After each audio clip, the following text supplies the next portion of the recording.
Now we're going to take some time to actually start designing the next 10 years of your life. We're going to start setting your goals. Goal setting is one of the most important skills to develop if you want to design your future. I'm going to give you enough homework not only to keep you busy for the rest of your life, but also to help you create the kind of life you may have always dreamed about living, but never believed possible.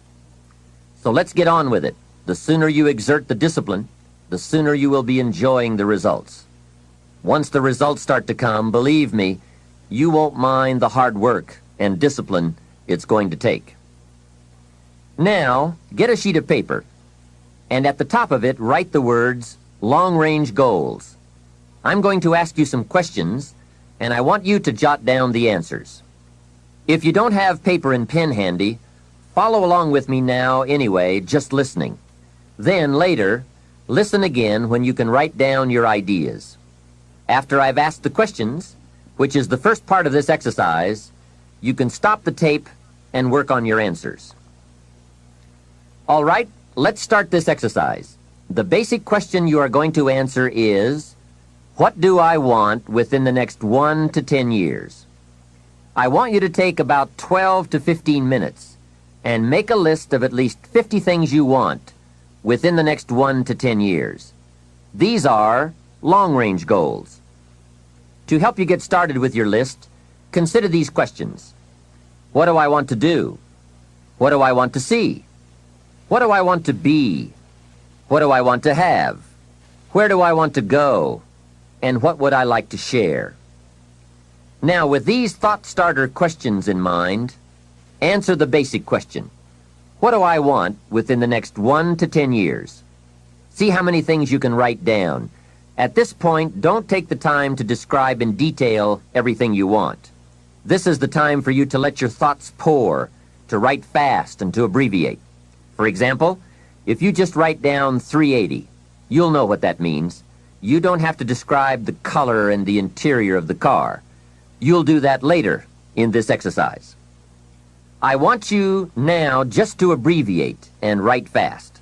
Make the list as long as you possibly can. Try to write down at least 50 items, 50 things you want within the next 1 to 10 years. These are long-range goals. Spend about 12 to 15 minutes on this. After you've completed your list, you're ready for the next part of the exercise. Go through your list, and next to the things you think you can accomplish or acquire a year from now, write a number 1. Next to the things you think it will take 3 years to realize, write a 3. Next to the things it will take 5 years to accomplish, write a 5. And next to the things it will take 10 years to accomplish, write a 10. Go through this list now to the best of your ability and say, that looks like it will take me about a year, or 3 years, or 5 years, or 10 years. Some big goals might be out there 10 years from now. Once you complete this part of the exercise, you might come to the conclusion that you need a lot more 3-year goals and less 1-year goals, for example, or that you need more 10-year goals. You see, while you're working on one goal, you must have something else in the planning stages. If you don't, what happened to some of the early Apollo astronauts could happen to you. After they came back from the moon, some of those astronauts experienced deep psychological and emotional problems. And the reason for that? Why, after you've been to the moon, now where do you go? That seemed to be the end, the finish. What later astronauts did was to make sure that they had major projects lined up after they returned from the moon trip. The way you enjoy life best is to wrap up one goal and start right on the next one. Don't linger too long at the table of success. The only way to enjoy another meal is to get hungry. Another thing to check for on your list is that you have included goals for each of these 3 important categories. First, make sure you've listed your economic goals, your goals for income, profits, and productivity. Second, make certain your list includes material items you want, tangibles, such as a home, a car, a boat, furniture, or jewelry. Don't attach the wrong importance to things, but they are important. Third, you'll want to include on your list goals for personal development. Write down all your personal development goals. Your goals to be more physically fit, to lose weight, to be more decisive, to be a more effective leader, to be a better communicator, to learn another language. Of course, there are other types of goals to consider: family goals, social goals, lifestyle goals. This is pretty heavy homework, but remember, whether or not you do your homework shows up in the marketplace as well as in the classroom. After you have determined which of your goals are 1 year, 3 year, 5 year, and 10 year, and after you've made certain your list includes economic goals, things, and personal development goals, I want you to go back to this list again. Now pick out the 4 most important 1-year goals, the 4 most important 3-year goals, the 4 most important 5-year goals, and the 4 most important 10-year goals. Those 16 goals will give you plenty of work for now. Get out some more paper, and in a brief paragraph, describe each goal. How high, how long, how much, what size, what model, what color, for example. Also describe why it is important to you. This is a process where you either talk yourself into it or talk yourself out of it, which is good. When you're unclear as to why something is important, usually you put only half-hearted effort into it. What you want is a powerful motivator, but the reason why you want it is an even more powerful motivator. It has greater pull. You may find that some of your goals you thought at first glance were important are not important after all. Do some reflecting, refining, and revising. The point is, right now, try to have approximately 4 1-year, 3-year, 5-year, and 10-year goals that you truly believe in, that inspire you, that you've sold yourself on.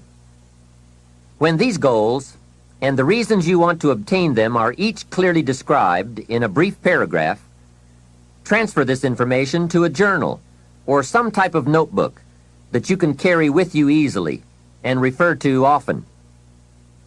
It's essential to set aside some time every week to review all of your goals, to rearrange them, redo them, restructure them, to add goals, or to tear up the whole list and start over. Goal setting is not something you do just once. It's a continual process. Also, you must constantly check your progress toward your goals. You don't want to fall too far behind on, or worse, lose sight of, your important goals. Now, just as important as your long-range goals are your short-range goals. Your goals for tomorrow, next week, next month, 6 months from now. These are goals you can accomplish within the next year, the immediate future. We call these goals confidence builders. When you work hard, burn the midnight oil, and accomplish these little things, it builds your confidence to go for your long-range goals. Write down in your notebook or journal all the little things you would like to have or accomplish in the next year. How you set up this list is up to you. You might want to break it down by week or by month. Set it up in whatever way works well for you. Part of the fun of having a list is being able to check off something as obtained or completed. Every week, try to check off at least one thing on your list of short-term goals. And when you are able to check off something major, something on your list of long-range goals, celebrate. Make winning joyful. Congratulate yourself. It is very important to celebrate progress. We grow from 2 experiences. One is the joy of winning, and the other is the pain of losing. Here's what that also means. Make losing painful. Put it on yourself. If you set something up, fooled around, didn't pull it off, put it on yourself. And get around people who will help in this area. Hey, don't join an easy crowd. Go where the expectations are high, where the pressure to perform is high. It's how we grow. I'm certain that part of the reason why people let goal setting slide is because it is a lot of work. As I said, you'll be constantly revising your lists of short-range and long-range goals, rearranging them, refining them, redesigning them, establishing different priorities, adding new goals, perhaps deleting others. It's interesting that so many people work hard on their jobs, but they don't work hard on their futures. They let that slide. Some people live such mediocre lives that at the end of the day, they don't know whether they're winning or losing. They just go through life with their fingers crossed. I know most people don't make definite plans, but don't let that be you. The guy says, well, you work where I work, but the time you get home, it's late. You've got to have a bite to eat, watch a little TV, and get to bed. You can't sit up half of the night and plan. And this is the guy who's behind on his car note. He's a good worker, hard worker, sincere. But I've discovered that you can be sincere and work hard all your life and wind up broke and embarrassed. You've got to be better than a good worker. You've got to be a good planner, a good goal setter.